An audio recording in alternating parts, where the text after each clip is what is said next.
Kandava – gleznotāju, sporta cienītāju, mīlētāju un ceļotāju iemīļota pilsēta. Tā atrodas gleznainajā Abavas ielajā, kas ir viena no visizteiksmīgākajām upu ielajām Latvijā, un izsenes tiek dēvēta par Kurzemes Šveici, stāvo nogāžu, alu un smilšakmens atsegumu dēļ. Kandavas nosaukums Kandove rakstos pirmo reizi minēts miera līgumā, kur 1230. gada nogalē noslēdz starp 9 austrumkursas pilsnovadiem Rīgu, tās arhibīskapiju un Zobenbrāļu bruņinieku ordeni. Kandavas vārdam ir vairāki skaidrojumi. Kandave – zirga atstātās pēdas dūkstīs, mitri izbraukta iemīta vieta ūdens malā vai stūrī. Kandavāt pērt sist zirgus, kandavnieks zirgu benda. Senatnē tagadējās lielās ielas galos bija upes piestādnes. No tām kalnā veda primitīvi uzbraucamie ceļi, kurus pastāvīgi izskaloja lietus ūdeņi un strauti. Tādēļ smagos preču vezumus bez zirgu pātagošanas kalnā uzbraukt nevarēja, bet zemē radās dziļi zirgu pēdu nospiedumi. Pēc pēdējās tautas skaitīšanas datiem Kandavas novadā dzīvo 8889 iedzīvotāji. Pašā Kandavā nedaudz pāri par 4000. It kā nekas dišs jau tas nav, bet var lepoties, ka Kandava ir jauniešu pilsēta. Lai gan demogrāfiskie robi ir līdzīgi kā citviet valstī, Kandavas novadā joprojām ir 6 skolas, no tām 2 vidusskolas – Kārļa Mīlenbaka Kandavas vidusskola un Kandavas internāta vidusskola, kā arī mākslas un mūzikas skola, sporta skola, deju skola un Kandavas lauksaimniecības tehnikums. Kandavas lauksaimniecības tehnikums dibināts 1945. gadā uz bijušās valsts arotskolas bāzes un 2015. gadā atzīmēja 70 gadu jubileju. Pirmais izlaidums notika tālajā 1948. gadā, un diplomu saņēma vien 14 tehniķi mehāniķi. Pa šiem 70 gadiem daudz kas mainījies. Tagad tehnikuma audzēkņi var apgūt lauksaimniecības tehnikas mehāniķa, automehāniķa, elektriķa, ēdināšanas pakalpojumu speciālista, viesnīcu pakalpojumu speciālista un turisma pakalpojumu komercdarbinieka specialitāti. Tehnikumā mācās vairāk nekā 400 izglītojumie no dažādiem Latvijas novadiem, kur zināšanas apgūst 4 gadu garumā, ne tikai iegūstot savu izvēlēto profesiju, bet aktīvi līdzdarbojoties gan profesionālajos meistarības konkursos, gan sporta un kultūras dzīvē novadā un valstī. Tehnikums pelnīt lepojas ar saviem absolventiem, kas ieguvuši atpazīstamību Latvijas mērogā, kā piemēram šefpavārs Raimonds Zomers, daudz pavāru konkursu uzvarētājs. Viņš arī Baltijas labākais pavārs un goda titulu Latvijas labākais pavārs īpašnieks. Tehnikuma audzēkne Kristiāna Steinfelda ir Nacionālā jauno profesionāļu meistarības konkursa 2016. gada uzvarētāja pavāra profesijā. Vēsturiski Kandava ir Latvijas kartinga galvaspilsēta, jo pagājušā gadsimta 70. un 80. gados šeit Kandavas Sohovas tehnikumā izveidojās pati stiprākā kartinga komanda toreizējā Padomju Savienībā. Tie, kuriem jau ap 50 un kuri bijuši draugos ar sportu, atcerēsies daudzās sporta sacensības un treniņu nometnes Kandavas stadionā pie Teteriņa ezera. Šeit vasarās allaž valdīja dzīva rosība un kartingu trasē rībēja motori. Kandava izaudzinājusi nevienu izcilu sportistu gan republikas, gan starptautiskajā arēnā. Pēc rekonstrukcijas tagadējā kartinga trasa Kandavā ir viena no jaunākajām un mūsdienīgākajām trasēm Latvijā un Baltijā. Tiesa vairākus pēdējos gadus trasa bijusi slēgta dažu blakus trasē dzīvojošo iedzīvotāju neizpratnes un sūdzību dēļ, bet pēc jauno ministru kabineta noteikumu pieņemšanas par trokšņa līmeni trasēs, kas atrodas pilsētas teritorijā, tā atvērta. Cerot, ka nākotnē saistībā ar kartingu Kandavas vārds atkal izskanēs Latvijā un aizstās robežām. Otrs tehniskais sporta veids, kas Kandavā allaž bijis populārs, ir motosports. Varētu teikt, ka motosportam Kandavā ir vēl senāka vēsture kā kartingam. Motosporta trases Kandavā bija pie Teteriņa ezera un Uzurgravā. Kandavas novada muzejā ir saglabāti materiāli par motosporta vēsturi jau no 1942. gada, kad ar motosportu sāka nodarboties brāļi Āboli. Kad mototrasa Uzurgravā tika slēgta, ilgus gadus Kandavā mocīšu nerūca. Bet 2010. gadā 2 km no Kandavas centra tapa jauna motokrosa trasa – Motoparks Kandava, kas ir vērienīgākais motokrosa projekts pēdējo gadu laikā. Kandavu var saukt arī par Latvijas hokeja šūpuli. 24 gadus Kandava bija treniņu bāzes vieta hokejistiem. Lai celtu spēlētāju fiziskās sagatavotības līmeni, gadu no gada puiši brauc uz igadējo 3 nedēļu treniņu nometni Kandavā. Saurup no pilsētas atradās Kandavas Sohos tehnikuma stadions ar skrejceļu, futbola, basketbola, volejbola un tenisa laukumiem, basēnu. Bija arī iespēja izmantot tehnikuma sporta zāli. Gadiem ejot, stadiona laukumā tika uzbūvēta 2-stāvu ēka ar 2-vietīgām istabām un visu, kas nepieciešams hokejistu atpūtai. Domāts bija par visu, jo treniņu nometnes plāns tika sastādīts ļoti rūpīgi. Šādi tā laika hokeja šūpuli raksturojas ilgadējais hokeja treneris Evalds Grabovskis. Leģendārais vārdsargs Mihails Vasiljonoks Kandavas treniņu nometnēs pabijis 19 sezonas. Viņš atcerējās, ka treniņi sākušies jau 7:30 no rīta un ilguši līdz pat 11 vakarā. Mihails Vasiljonoks atzina, ka šis laiks ir viņam devis darba spējas un rūdījumu, kas nav zudis pat šodien.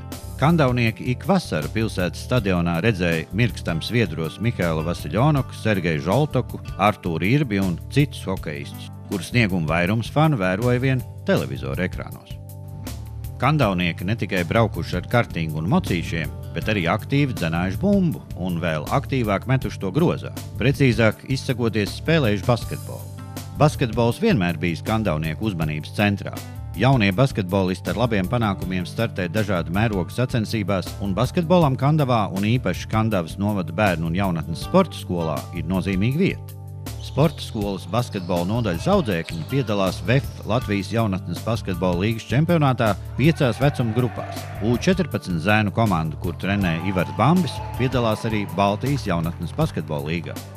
Kandavas novada bērnu un jaunatnes sporta skola sadarbībā ar biedrību Sporta klubs Kandava ik gadu rīko starptautisku basketbola turnīru, kurā piedalās komandas no 5 valstīm. Kopumā 30 komandas 4 vecuma grupās.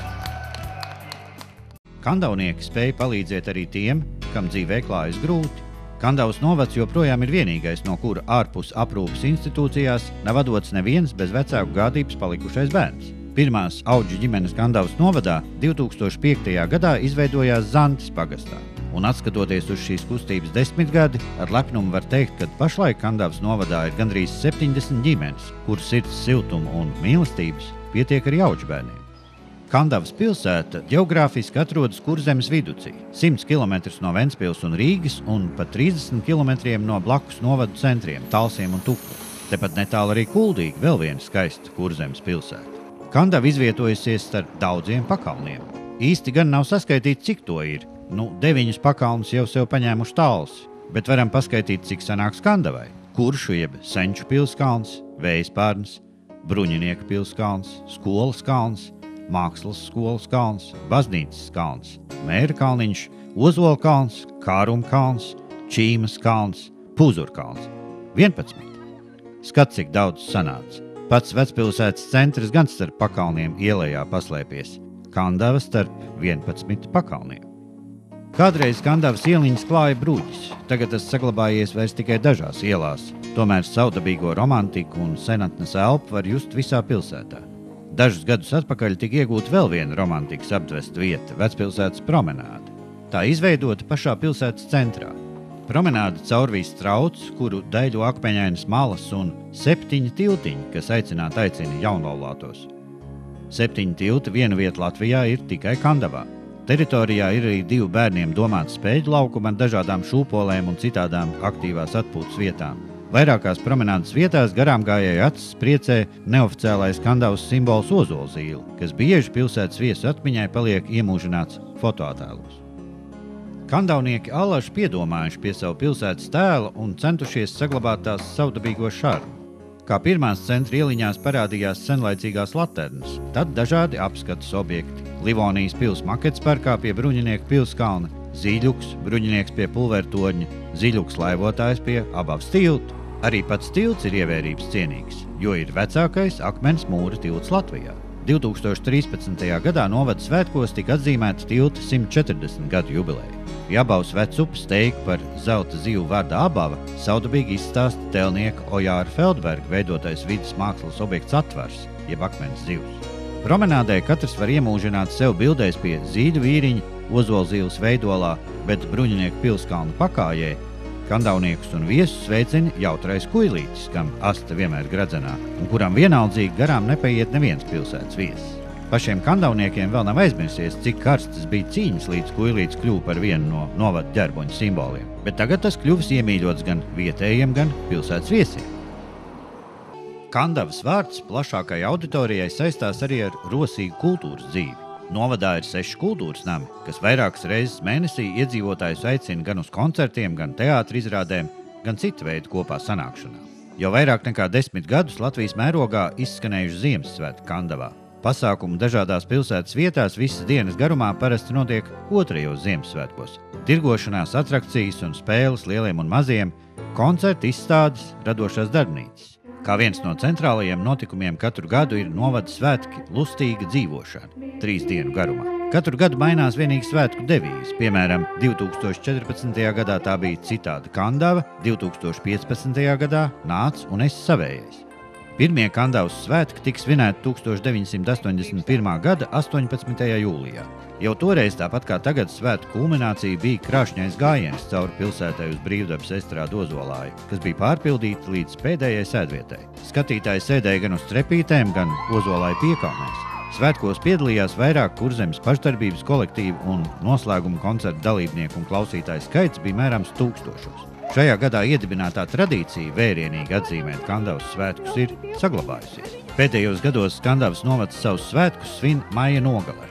Svētkos piedalās visi novada pagasta, skolu kolektīvi, uzņēmēji, iestādes, pašdarbības kolektīvi, amatnieki un viesi no kaimiņu pašvaldībām un ārzemes sadraudzības pilsētām. Novada svētki tā ir lustīga dzīvošana no sirds. 2010. gada oktobra pēdējā sestdienā Kandavā pirmo reizi tika sarīkoti kafijas un tējas svētki. Un galdā tika celta ne jau ierastā pupiņu kafija, bet gan tā, ko pazina mūsu vecvecmāmiņas – zīļu kafija. Zīles lasītas tepat Abavas senlejā un maltas tepat Kandavas muzejā. Atsaucība no iedzīvotāju un viesu puses bija ļoti liela, un tā no arī kafijas un tējas svētki kļuvuši par ikgadēju tradīciju. Protams, katru gadu Kandavā tiek ielīgoti Jāņi, un nu jau ierasts, ka zāļu vakars tiek sagaidīts ar teātra izrādi, kur iestudē aktieris un režisors Valdemārs Šoriņš, un tēlos iejūtas vietēji iedzīvotāji, jaunieši, novada amatpersonas, vietējie zemnieki un uzņēmēji. Neizpaliek arī Jāņu sumināšana, apdziedāšanās un, protams, zāļu tirgus, kur savus sietos sierus un citus lauku labumus atveduši paši zemnieki un mājražotāji. Kandava vienmēr piesaistījusi gleznotājus un citus māksliniekus, kas kā raibi taureņi no malu malām allažas salido Kandavā, lai mākslas plenērā veselu nedēļu apjūsmotu un iemūžinātu skaisto pilsētu un tās apkārtni, bet plenēra noslēgumā parādītu tapušos darbus visiem noslēguma izstādē. Agrāk Bruņinieku pilskalnu pakājai pārkāpies Trūklakas, bet pēdējos gados novada muzejā. Plenēra dalībnieki glezno, veido, instalē, darbojas plašā nodarbību spektrā.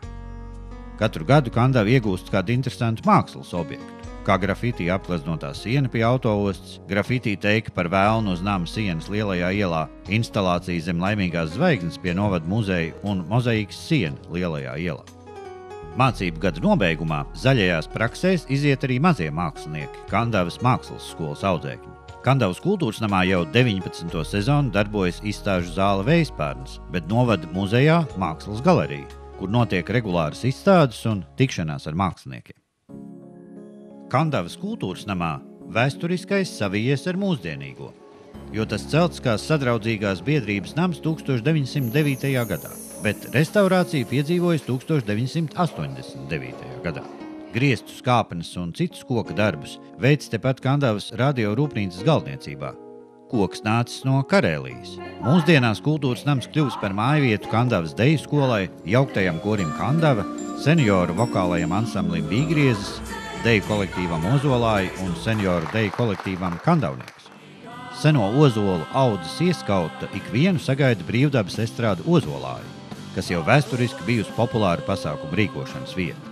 2011. gadā šeit tika uzvesta Kandavas rokopera Abavas teiksme, kur sarakstījuši kultūras cilvēki no pašu kandavnieku vidus. Bet 2015. gadā Jāņa Lūsēna un Maijas Laukmanes pirmatskaņojums Mistērija piederība. Nesen Brīvdabas estrāde piedzīvojusi arī savu atzimšanu, vērienīgu rekonstrukciju un kļuvusi vēl skaistāk. Kandavas Gvadelupas Dievmātes baznīca ir īpaša un vienreizēja. Tā ir vienīgā baznīca Latvijā un varbūt arī Eiropā, kur uzcēluši draudzes locekļi pensionāri bez jebkādas atlīdzības. 1998. gadā ar Svētā Bonifācija biedrības Vācija atbalstu tika iegādāta veca dzīvojamā māja Kandavā. Ēka bija 18. gadsimta arhitektūras piemineklis, tāpēc nācās rēķināties ar dažādiem ierobežojumiem. Nedrīkstēja mainīt tās ārējo izskatu. Tika padziļināts pagrabtelpas, nojauts iekšējās sienas un demontēti griesti, tā palielinot telpas iekšējo apjomu. Baznīcas interjers ir īpašs. Galvenais tajā ir 19. gadsimta altārs ar 2 rotējošām gleznām, Kristus augšām celšanās un Gvadelupas Diomātas svētbildes kopija no Meksikas. Baznīcu grezno logu ar vitrāžām, balkons, kurš balstās uz koku kolonām, un lielas, skanīgas ērģeles. Neparastu iespēju atstāja stilizētie krusta tēla attēli, kurus baznīcai uzdāvinājis mākslinieks Jānis Bārzde. Kandavas evaņģēliska luteriskā baznīca uzcelta 1736. gadā ar 500 sēdvietām un kalpo vēl šodien.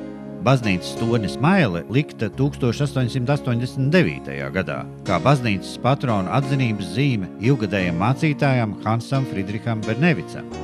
Visas baznīcas iekārtas nav vienlaicīgi darināts. Kanceli, portālu un kungu solu radījis Kurzemes hercoga tēlnieks Johans Mertens.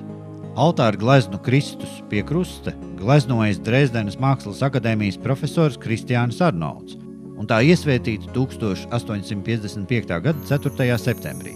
Ērģeles būvējs Kārlis Hermans, un tās bija gatavas 1864. gadā. Ērģeles baznīcai dāvinājis Kārlis von Renne un Anna Elizabete von Grotus. Tās maksājušas 1700 rubļu, kas tajos laikos bija milzīga nauda. 1936. gadā Jēkabs Jaudietis ērģeles paplašināja līdz 21 reģistram, pierīkojotām motoru. Kandavas novadā atrodas dabas liegums Čužu purvs, kas jau kopš 1924. gada atrodas valsts aizsardzībā un ir vienīgā vieta Latvijā, kur tik lielā platībā savvaļā aug pēc ledus laikmeta augs krūmu čuža. Čuža jeb kliņšrozīte ir otrs Kandavas novada ģerboņa simbols. Kopējā purva platība ir 96 hektāri. Šeit atrodams 17 augu, 9 putnu, 14 bezmugurkaulnieku un 2 abinieku īpaši aizsargājums sugas. 2005. gadā te tika atrasta Latvijā iepriekš nezināms sūnu suga. Netālu no purva iztekošo sēravotu ūdeni un dūņus 20. gadsimta sākumā izmantoja reumatisma ārstēšanai. Turpat uzbūvētajā dziedniecības iestādē, kas darbojās līdz 1940. gadam. Kandavas skaistā daba, Abavas senleja, pakalnu un lejas, Abavas upes plūdums un mazpilsētas šķietamais miers ir tas, kāpēc apciemojot Kandavu, nemaz negribas steigties projām. Kā apgalvo paši kandavnieki, šeit pat gaiss iedvesmo un dod spēku. Nevelti no Kandavas puses nāk tik daudz Latvijā un arī aiz tās robežām pazīstami mākslinieki, aktieri, dziedātāji, sabiedriskie darbinieki un sportisti. Kandava iedvesmo, uzlādē un savalcina.